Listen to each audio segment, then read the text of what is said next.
Schneider. Bem-vindos ao terceiro episódio de Conversas Sem Exclusões, o podcast da Inova Risk. Antes de mais, convidamos a seguir-nos nas redes sociais e nas principais plataformas de podcast. O nosso convidado hoje é historiador, museólogo, monárquico, sportinguista e intimamente ligado à investigação e à história da farmácia. À conversa com Rui Ferraz, diretor comercial da Inova Risk, temos o Dr. João Neto, presidente da Associação Portuguesa de Museologia e diretor do Museu da Farmácia, neste espaço fantástico que é o Palacete de Santa Catarina. Hoje estamos aqui no Museu da Farmácia, no Palacete de Santa Catarina, e hoje vimos falar um bocadinho com o diretor do museu, o Dr. João Neto, e é sempre um prazer. João, se calhar começamos por falar um bocadinho sobre o percurso, sobre o seu percurso, como é que chega a diretor do museu, sua vida profissional, como é que decorreu, um bocadinho para conhecermos o João, para quem ainda não o conhece. Muito bem, muito obrigado por esta oportunidade e por esta nossa conversa.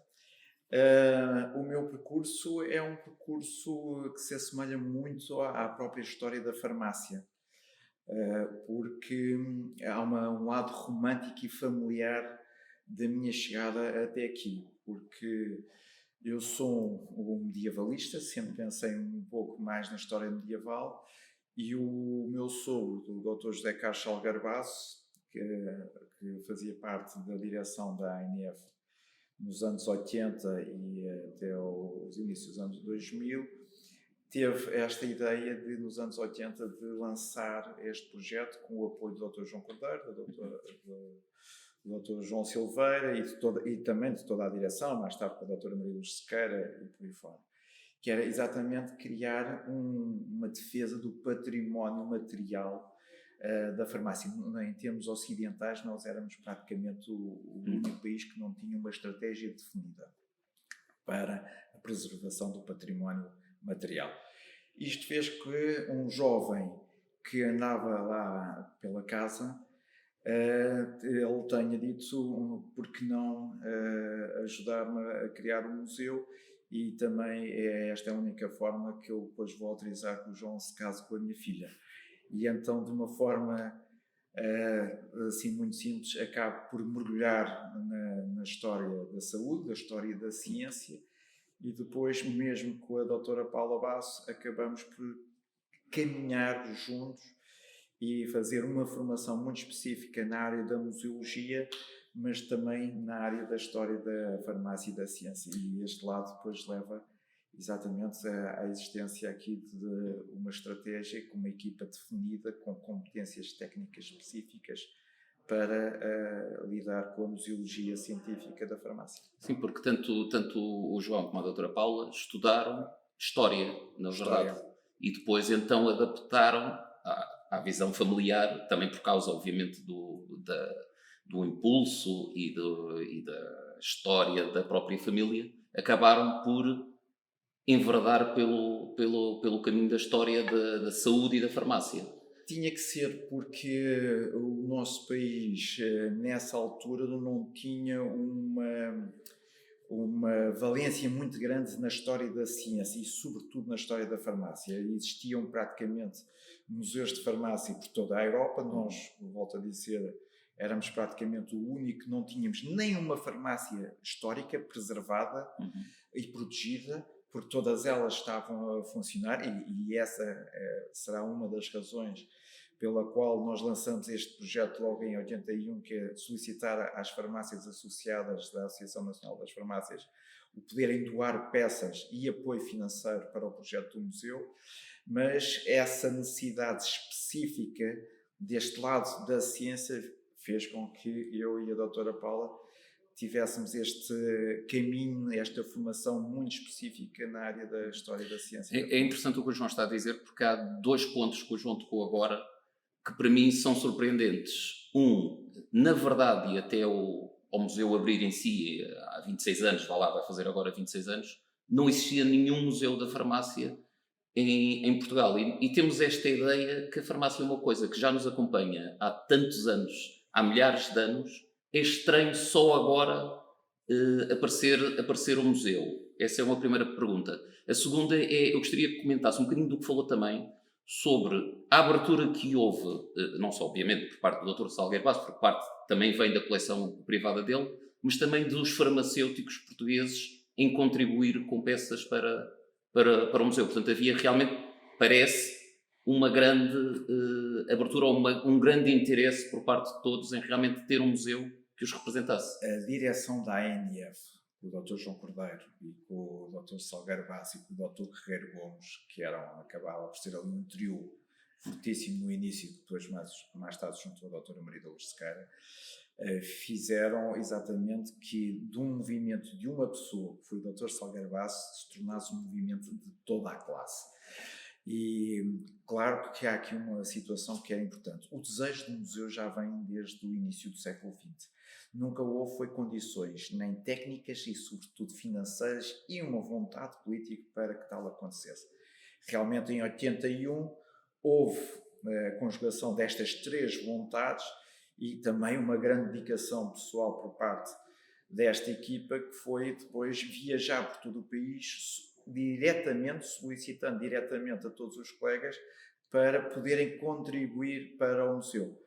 O museu, logo de início, e foi imediatamente de encontro a essa vontade. Porquê? Porque nós sentimos que todas as farmácias, e acabou depois mais tarde por ser de todos os farmacêuticos de todas as áreas, se reencontrarem em cada momento da história e do percurso que este museu permite. E essa foi a nossa intenção, quando eu e a doutora Paula apresentámos o projeto museológico. Foi sempre essa a intenção, foi que fosse um museu que mostrasse exatamente que a farmácia é claramente o ponto da ciência mais próximo da população, como também há outra questão, que enquanto houver esperança, a pessoa pode ir sempre à farmácia. A farmácia é um local sempre de esperança. E isso fez com que, mais tarde, e também da razão pela qual também foi importante toda esta planificação, foi a passagem de um museu nacional por contar a história nacional da farmácia, e sobretudo da farmácia comunitária, mas sobretudo passarmos para um museu de âmbito mundial e internacional, quando começámos exatamente a sentir que podíamos ir mais além. E esse mais além era transformar este museu num museu com um projeto em que contasse a história da humanidade a nível do medicamento e da saúde. Sim. Antes de entrar muito pelo recheio, vá lá, do museu, pela coleção propriamente dita, eu gostava que falasse um bocadinho também sobre o espaço onde nós estamos, sobre o Palacete de Santa Catarina. E isto até começo por uma coisa que a mim... Há relativamente pouco tempo eu estive aqui no Palacete, mas depois estive aqui ao pé no Mirador. É curioso como o povo hoje em dia até conhece o Mirador pelo Mirador do Adamastor, mas na verdade é o Mirador de Santa Catarina. Toda esta zona aqui... Por causa da Igreja de Santa Catarina. Exatamente. Que era aqui. Como é que este espaço foi escolhido, por assim dizer, para ser o Museu da Farmácia? Vamos começar pelo início. Este espaço é a sede da Associação Nacional das Farmácias. Isto é importante dizer, porque mesmo a nossa sede na cidade do Porto também tem um museu. Sim, Aliás, tem sido um princípio que o Dr. João Cordeiro e a sua direção estabeleceu, que sempre que existisse uma sede, o museu teria que fazer parte desse percurso ou dessa comunicação institucional com a sociedade. E é a razão pela qual nós estamos aqui. Portanto, o que aconteceu foi exatamente que em 86 a Associação Nacional das Farmácias, devido ao aumento das atividades inerentes ao associativismo e ao apoio às farmácias, necessitava de instalações maiores, e daí que em 86 este edifício, aliás, estes dois grupos de edifícios, porque por um lado temos um edifício que era da família Chapalimau e por outro lado temos esse do século XIX, e por outro lado tínhamos um conjunto de prédios que eram da Caixa Geral de Depósitos, e foi possível chegar a acordo e criar aqui, não só, por um lado, a preservação de um património urbano com ligações até à própria história da indústria portuguesa, porque era a casa do Alfredo da Silva, E, portanto, preservámos esse lado antigo e criámos depois uma estrutura nova que abraçasse, que protegesse todo este conjunto arquitetónico. Portanto, nos anos 80 começa o pedido aos farmacêuticos que se dessem peças que pudessem ser importantes para o museu e para contar a história do Museu da Farmácia, ou da história da farmácia e da saúde, não só em Portugal, mas também em outras partes do mundo. E a partir daí, como foi escolher as peças, como foi decidir o que é que efetivamente iria ser o acervo do museu? Há aqui algo que é sempre muito importante e que, por vezes, em Portugal, as pessoas não reparam da importância que é a investigação. Tem sido sempre aqui um pilar essencial, que é a investigação. Por um lado, a investigação da história, tentando sempre encontrar os elementos essenciais que possam marcar e que possam estar representados aqui no museu, mas por outro lado também encontrar os materiais que possam contar de uma forma verdadeira toda esta história magnífica que é a luta contra a doença e a procura da cura através do medicamento, e isso sobretudo através da acessibilidade ao medicamento pela farmácia. Isto tem feito sempre uma situação que os meus filhos dizem que é: eu tenho 2 olhos, um para ver o mundo e o outro para encontrar peças para o museu. Sou um viciado na investigação. Sou uma pessoa que tenta investigar todos os dias. A investigação é essencial, é dos pilares essenciais, não só para que, ao passar por mim, ou eu ao passar pelo espólio da farmácia, eu possa entender e perceber que aquela peça é importante. Portanto, não há uma única peça que tenha sido escolhida por ser bonita, mas sim porque ela faz parte de um puzzle que conta a história da saúde e a história da farmácia e dos farmacêuticos. Claro que isto é um processo constante, porque quando me perguntam qual é a peça que eu estou à procura, todos conhecem que eu estou sempre à procura da próxima peça. Porquê? Porque a história é feita exatamente todos os dias. Por isso é que o Museu da Farmácia tem as primeiras vacinas que foram administradas em Portugal. Portanto, tinha que fazer parte, como, por exemplo, para além daquele espólio antigo, temos a primeira peça ligada à saúde do primeiro Web Summit. Portanto, o primeiro Web Summit está aqui representado também no museu, com o prémio vencedor desse Web Summit, que foi exatamente um projeto ligado à saúde e dos diabetes. É interessante porque o João tocou aí também outra vez em mais 2 temas. Nota-se a paixão da direção do museu por continuar a fazer crescer o próprio acervo, a coleção do museu. Nota-se isso no João e nota-se também nas ações que têm sido tomadas, porque a partir de certo momento também houve procura por peças específicas em leilões e aquisições de coleções privadas, imagino eu. Como é que o João faz isso? Como é que procura, investiga? Ou seja,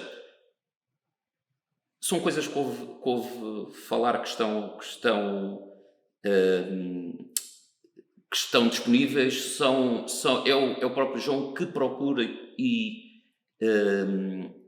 peças determinadas. Como é que normalmente funciona? 90% são peças que nós procuramos. Okay. Por isso é que é essencial a investigação para perceber exatamente que aquela peça é importante. Há aqui algo que temos que tomar em conta, que é: eu nunca quis que a história passasse por mim e eu não pudesse reparar ou valorizar. Portanto, essa história, quando passa por mim, eu, pelo menos, devo estar preparado, pelo menos no melhor possível, para perceber que aquela peça faz parte de um momento da nossa história. E isso faz que a minha vida seja feita como eu vos disse, com muita investigação, sempre com muita investigação. Todos os dias eu investigo. Estar sempre atento ao mundo, sempre atento. Por isso é que também nós temos as primeiras vacinas anunciadas no mundo, que foi pela Rússia, portanto nós tivemos uma autorização especial para que a vacina Sputnik viesse para o museu. Não é questão científica, mas sim porque foram as primeiras anunciadas e eu tinha que ter as primeiras vacinas anunciadas, porque este museu tem que ser o espelho exatamente dessa realidade que é a nossa vida perante o mundo e perante a saúde. Isto para explicar que, eu agora vou tirar um pouco da modéstia, o prestígio do museu tem feito também que muitas pessoas sintam que este é o melhor lugar para que esse património possa também ficar aqui espelhado para o resto das nossas vidas, porque nós não podemos esquecer que os museus, e daí o seu sucesso, que tem vindo, sobretudo desde o século XVII, século XVIII, temos praticamente a noção de museus, que é exatamente, nós é uma corrida de estafetas. Nós estamos aqui exatamente para permitir que a história tenha evidência, que esteja aqui essa evidência da história e que as pessoas possam usufruir dessa história e desse património. Sim, porque há sempre uma dicotomia, vá lá, entre, por um lado, nós somos guardiões da história, em que estamos cá para tomar conta das coisas e passar para as gerações seguintes, mas por outro lado também temos um dever de educação e de formação das pessoas. Eu, por acaso, não me sinto apenas como guardião. Aliás, eu sou mais que eu tenho que conquistar o presente para ganhar o futuro. Por isso é que este museu tem que ter este lado, porque os conteúdos da história faz por os objetos e por espaços que as pessoas sentiram e tocaram. Portanto, não podemos confundir o que é um museu com um centro de interpretação. E estes museus são lugares onde as pessoas tiveram o seu toque. E é este lado emocional e patrimonial que nós tentamos nos museus, que perdura através das gerações, porque nós temos que pensar que todos os dias nascem novas crianças e essas crianças não vêm com conhecimento, já não vêm com um chip, nós vamos criar exatamente essa informação ao longo da vida.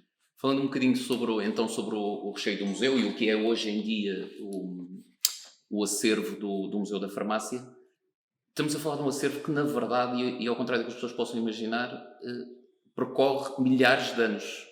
Sim. Qual é a peça mais antiga que tem cá no museu? É o diretor do museu. Está cá desde 1143, como bom monárquico que eu sou, portanto, é essa a questão. Mas aqui não é tanto a mais antiga, mas sim pelo nós sermos, em Portugal, o único museu de história universal. Porquê? Porque no mesmo espaço, seja aqui em Lisboa ou seja no Porto, nós temos praticamente todas as civilizações e as culturas que marcaram a história da humanidade. E mostramos exatamente esse lado científico e técnico, que é a construção de métodos e de conhecimento de substâncias que vão curar uma pessoa, que vão dar bem-estar.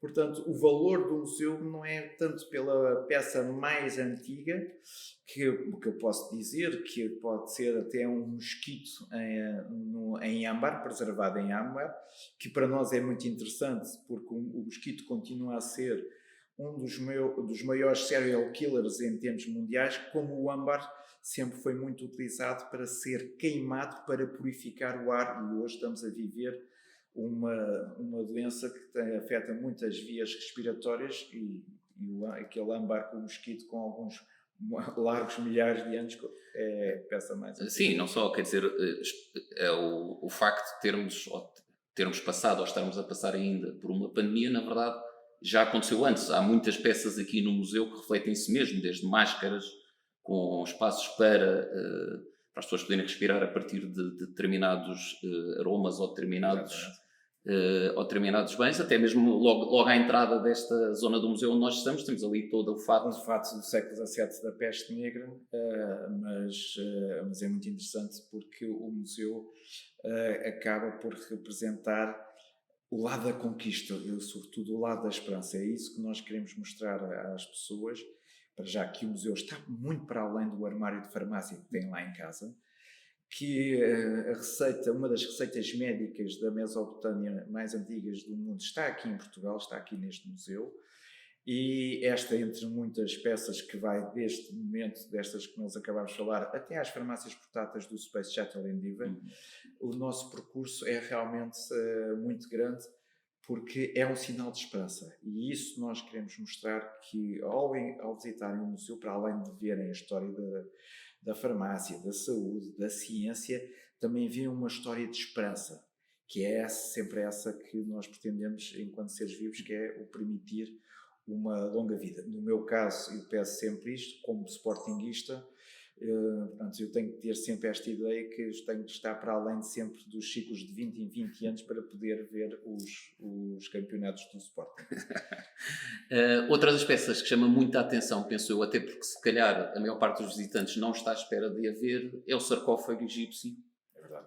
Que pode contar um bocadinho a história de como o sarcófago veio ficar cá no museu? O sarcófago foi das peças um bocadinho mais difíceis de tentar mostrar que aquele sarcófago estava para além de ser uma caixa para conter uma pessoa morta. E o sarcófago tem este lado que, com a saúde, que é isso, é a razão pela qual está cá, que é exatamente através da mumificação preservar o corpo, porque os egípcios permitiam que nós pudéssemos alcançar o paraíso e ninguém gosta de ficar doente em férias. Portanto, para além de transmitir este lado da segurança e da saúde, e acaba por ser um seguro de vida para além da morte física na Terra, também dá-nos exatamente um outro lado importante, que é a relação com a cosmética, e a cosmética enquanto preventiva da própria saúde. Toda a história passa-se por uma visita aos Estados Unidos, no qual nós temos conhecimento deste sarcófago, e quando olhei para esta miúda que está representada, porque é um sarcófago de uma miúda, disse, não, esta peça tem que ir para o Museu da Farmácia, e como tudo, muitos destes objetos acabam também por ter uma ligação quase romântica, no qual é preciso fazer um pedido de namoro, um pedido de noivado, até chegarmos ao casamento, que é o momento em que a peça acaba por pertencer ao espólio do museu. Tem sido muito desta história. Sim, é muito uma fase, como diz, uma fase de namoro, uma fase de negociação constante. É mais que uma negociação, porque a negociação as pessoas podem remeter apenas para um negócio financeiro. E não é, porque não podemos esquecer que estas peças geralmente estão em posse de colecionadores, e um colecionador tem este sentimento de posse destas peças. Seja uma farmácia que amavelmente sentiu que este era um projeto da classe e que ela devia, que contribuiu, e mesmo muitas vezes na negociação com particulares e da própria situação de aquisição em leilão, há sempre este sentido, porque mesmo no leilão nós estamos a negociar com emoções. Para além do dinheiro, estamos a lidar com emoções, porque eu costumo sempre dizer que os leilões são quase ali uma forma do Coliseu romano, porque estamos todos ali aos leões, porque todos nós queremos ali uma determinada peça, porque significa algo para nós e para os nossos Claro, é mais uma paixão do que propriamente um negócio, também, por assim dizer. Também. Não é? Já agora, eu não quero entrar muito por tudo o que as pessoas podem ver aqui no museu, mas há uma peça que a mim me chamou muita atenção. O preservativo. Acho muito bem. Sim, não era bem essa, mas também muito interessante, é verdade, a peça do preservativo, mas eu queria lhe falar do mítico corno do unicórnio. Também, portanto, sim senhora. Quer o preservativo, que é muito importante, e eu chamei a atenção do preservativo porque por vezes nós temos esta arrogância que a ciência, no momento em que nós vivemos, consegue debelar todas as doenças. E o preservativo, sendo ele do século XVIII, hoje é uma peça importante na comunicação para os mais jovens, para chamar a atenção do que neste momento está a acontecer, que doenças como a sífilis e outras doenças venéreas estão novamente a atacar, e é interessante este diálogo que nós conseguimos trazer entre o passado e o presente. Mas, na verdade, voltamos sempre às raízes, não é? Ou seja, para É, muitas mesmo os novos medicamentos, as novas medidas, por exemplo, contraceptivas, etc., têm muita base no que se estudou ao longo dos séculos e do que se fez. Nós somos um ciclo. E o mais importante é chamar a atenção que realmente a tecnologia consegue avançar mais rapidamente para as soluções, mas nós, perante uma doença nova, nós não temos uma solução imediata. Portanto, é isso as pessoas, e é uma das mensagens que este museu tenta mostrar. Como exatamente o unicórnio, temos aqui o unicórnio no museu, aquele belíssimo animal, sangue de prata, claro, pelagem e imagino que tenha sido necessário uma virgem para o capturar, que era como se fazia com os unicórnios. Não foi necessário, porque há também uma outra situação que as pessoas monárquicas podem tocá-lo. Pronto. Portanto, são das vantagens que os monárquicos têm, para além de serem das virgens. Mas foi uma peça, e está a ser também, e é sempre uma daquelas peças, sobretudo para os jovens e sobretudo para as raparigas que brincaram durante algum tempo com os unicórnios, com os póneis, etc. Dos póneis, ver na realidade que existe um corno unicórnio, e claro que houve aqui um lado. Isso nota-se mas mesmo curiosamente, mesmo dentro da farmácia, ao longo dos séculos, etc., sempre houve esse lado do místico, da fábula, para tratar, porque as pessoas, a ciência em si, desconheciam um pouco, não é? Vamos já ver. A nossa perspectiva em todas as épocas históricas é que a nossa vida seja o mais longa possível. E as doenças sempre foram doenças que levavam muito tempo à cura e dependiam muito do nosso sistema imunitário. Portanto, os medicamentos não eram totalmente eficazes de imediato, pensando hoje que em poucas horas com um antibiótico nós conseguimos debelar uma infecção, evitando uma septicemia, uma coisa tão simples quanto isto. Claro que nossa missão, também enquanto farmacêuticos, era permitir exatamente criar essa esperança, tendo em conta aquilo que nós hoje sabemos, que a mente e a força da mente ajuda à cura.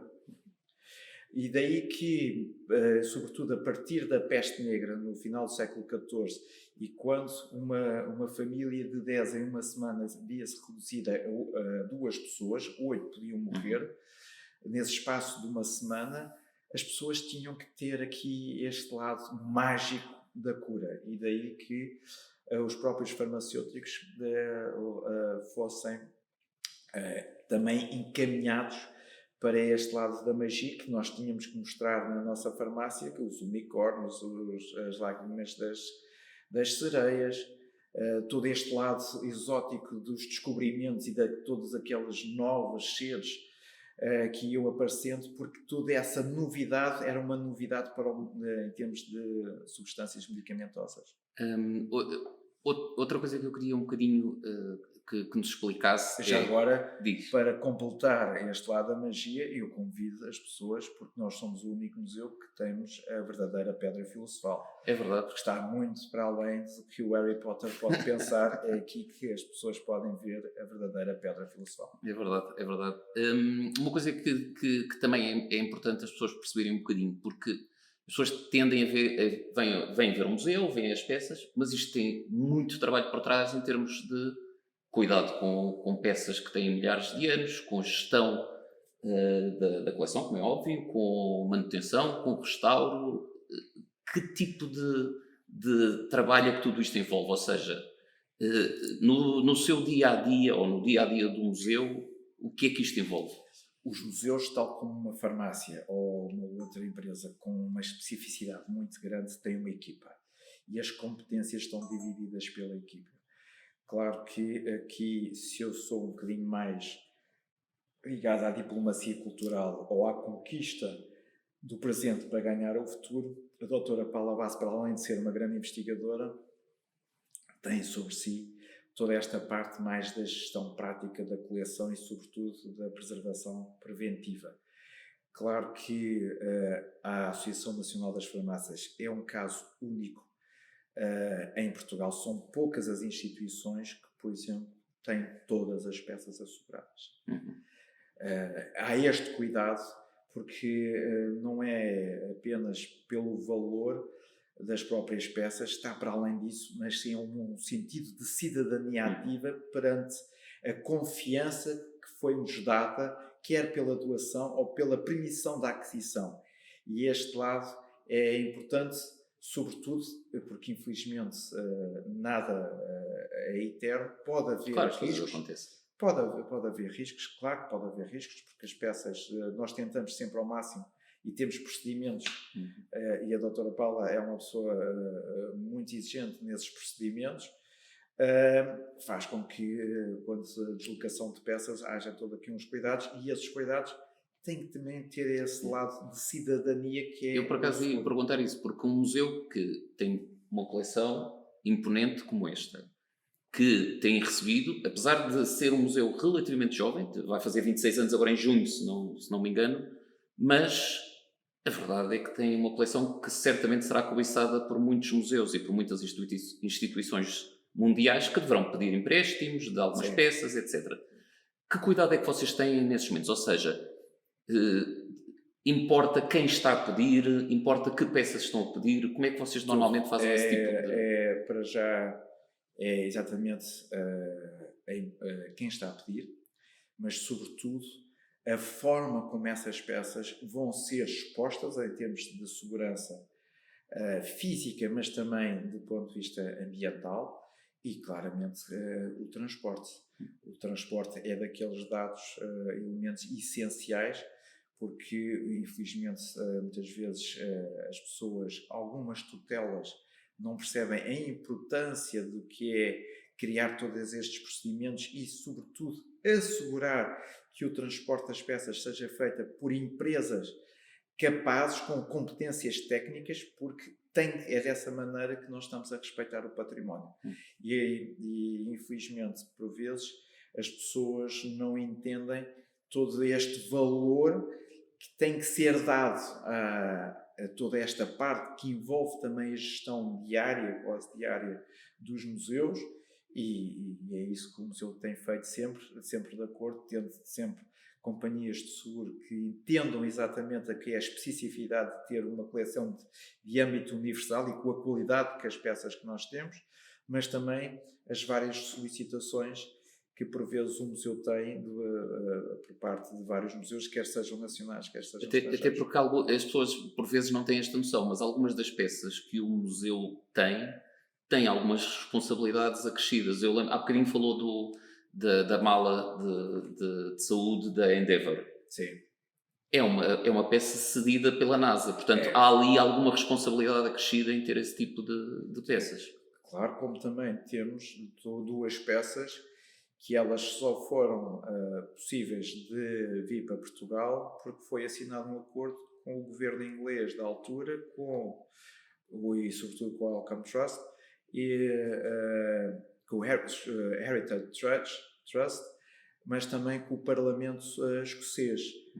E isso faz também que haja da parte deles, antes de autorizar, apesar da peça ter sido adquirida por nós, antes de autorizar o transporte e a deslocação dessa peça para Portugal, nós tínhamos que apresentar as condições de segurança que o próprio museu tem a diversos níveis, incluindo exatamente a questão de ter do seguro, claro, apropriados para esse efeito. E agora, olhando um bocadinho para a frente, passada esta fase onde muitos dos museus, incluindo este, esteve fechado durante algum tempo, como é que vê o futuro do museu? Nos próximos anos, nas próximas décadas, o que é que espera para o futuro deste museu? Este museu é um museu que, pelo menos, tem a sorte de estar ligado a uma ciência e a um espaço de ciência que é a farmácia. Isso, quando eu digo uma sorte, pelo seguinte: a nossa vida, e sobretudo dos cientistas, é procurar sempre o melhor medicamento. Portanto, esse melhor medicamento tem que fazer parte aqui desta história. Como eu disse, este museu não é um centro interpretativo, é exatamente um museu que tenta espelhar a evolução humana a nível do medicamento e da cura. E por isso que nós tentamos ter sempre um equilíbrio entre as peças do passado, e claramente que há sempre peças do passado que nos interessam, porque falta, se calhar, mais aquela pecinha do puzzle que é importante. Vou dar aqui um caso. Nós conseguimos recentemente uma armação que era uma armação para disparar uma vacina, porque as pessoas às vezes esquecem-se que mesmo nos anos 50 e 60 havia pessoas que se recusavam. Sim. E devido a medidas de saúde pública, como por exemplo a poliomielite, era necessário imobilizar e disparar essa vacina. Portanto, essa peça tornou-se também, e sobretudo para o momento atual, tornou-se uma peça interessante. Era a peça que mais importante, era a peça que faltava para contar toda esta história. Claro. Portanto, nós temos sempre esperança que este museu tenha a capacidade de perceber exatamente os verdadeiros momentos da história e perceber que esses verdadeiros momentos da história têm que ficar aqui presentes. E agora, fechado este período, pelo menos, esta Portanto, vaga... só para dizer, este é sempre um museu de esperança. Não, sim. E é curioso que diga isso, porque realmente as pessoas aqui veem, por muitas maleitas e muitos problemas que tínhamos tido ao longo da vida em termos de saúde, houve sempre uma solução encontrada, pelo menos naquele momento, para solucionar aquele problema. Portanto, por muito que os dias sejam negros, a expectativa é que a farmácia tenha solução. Sempre, e é um pouco, voltando aqui um bocadinho a cruzar aqui a nossa conversa, eu recentemente tenho estado a investigar a história do gin, e nós temos aqui peças ligadas a garrafas do século XVII, século XVIII, ligadas ao gin, e claramente já descobri exatamente aqui a ligação da importância do gin enquanto medicamento. Portanto, vamos passar a ter um bar também aqui no Museu da Farmácia. Temos o restaurante de farmácia com PH, que não deixa de ser um complemento. E muito bonito também. Exatamente, que faz aqui uma ligação. Mas só para explicar que as próximas pessoas que queiram fazer a nossa visita temática 5.000 anos de história da sexualidade vão compreender porque é que uma garrafa de gin do século XVII, século XVIII tornou-se tão importante para a história da sexualidade. João, resta-me agradecer a sua presença. Muito obrigado. E pronto, aconselho a quem tiver interesse, e mesmo que ache que não seja interessante, que venha visitar o museu, porque realmente é impressionante o que se consegue juntar neste espaço, a quantidade de trabalho e de esforço que foi necessário. E paixão. E muita paixão. Muito obrigado, João. Obrigado, eu. Obrigado a todos. Está a ouvir Conversas Sem Exclusões, um podcast Inova Risk. Os seguros como nunca os ouviu.